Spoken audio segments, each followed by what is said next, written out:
Sumipot sa Justice Department sina dating Senador Bong Revilla at Senator Joel Villanueva para sagutin ang mga reklamo laban sa kanila kaugnay ng flood control corruption scandal. Ang detalye sa agenda report ni Liza Bonzo. Very good. Walang basihan at hindi ka panipaniwala. Ito ang iginiit ng kampo ni dating Senador Bong Revilla Jr. sa panibagong reklamong inihain laban sa kanya kaugnay ng isa na namang flood control project sa Bulacan. Kaninang umaga, nagsumite ng kontrasalaysay ang dating senador sa Department of Justice. Kinumpirma ng legal counsel ni Revilla na ito ay panibagong reklamo. Sa madaling sabi, ang mga aligasyon laban kay former Senator Ramon Bong Revilla ay walang batayan. Yung mga ganitong complaint na fina-file na walang batayan, para bang final lang para lang mangharas o mangabala ng isang individual. So, sa totoo lang, yung mga ganitong complaint, ayon sa batas at sa rules ng evidence, hindi ito dapat paniwalaan. Hindi ito dapat pakinggan dahil ito ay walang bigat at walang halaga.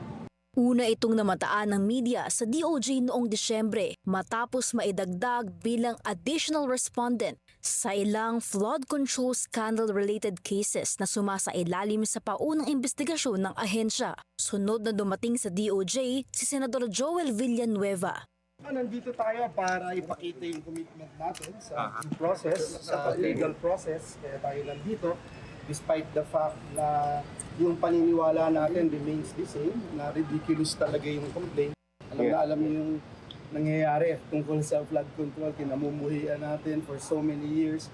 Yung away namin ni Zaldico, tapos dun sa complaint, 1% daw binibigay ni Zaldico sa akin. So, that's ridiculous. Ayon sa abogado ng senador, nagsumite na rin ng kontrasalaysay si Villanueva bilang tugon sa aligasyong tumanggap umano ito ng milyones na kickbacks mula kay dating Bulacan 1st District Engineer Henry Alcantara. Mr. Alcantara or Engineer Alcantara is saying that he delivered the 150 million to this aid. No? He only identified as Peng. Yun lang ang kanyang identification. He does not even know who Peng is. We produced Peng here who executed an affidavit who denied meeting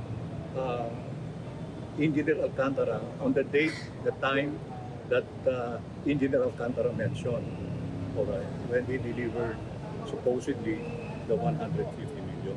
Ayon sa abogado ni Villanueva, humaharap sa reklamong Anti-Graft and Corrupt Practices Act ang senador pero giit nito. Isang essential requisite nun, dapat you are an officer who has authority to actually disburse money. Hindi naman siya nagde-disburse ng pera. Ang disbursement galing either DBM o upon request of DPWH. Tatlong testigo ang pinroduce ng kampo ni Villanueva, isang Peng na siyang inubutan umano ng pera ni Alcantara, isang tauhang may hawak ng susi para sa compound ni Villanueva at isang chief of staff. Ayon sa DOJ, ang mga nakatakdang pagdinig ngayong araw sa ahensya ay para sa preliminary investigation sa mga kasong kinasasangkutan ng Wawaw Builders o Top Notch Catalyst Builders Inc. para sa mga proyekto sa unang distrito ng Bulacan na naiulat na 100% completed pero natagpo ang grossly deficient o non-existent. Para sa agenda, Liza Bonzo, Billionaire News Channel.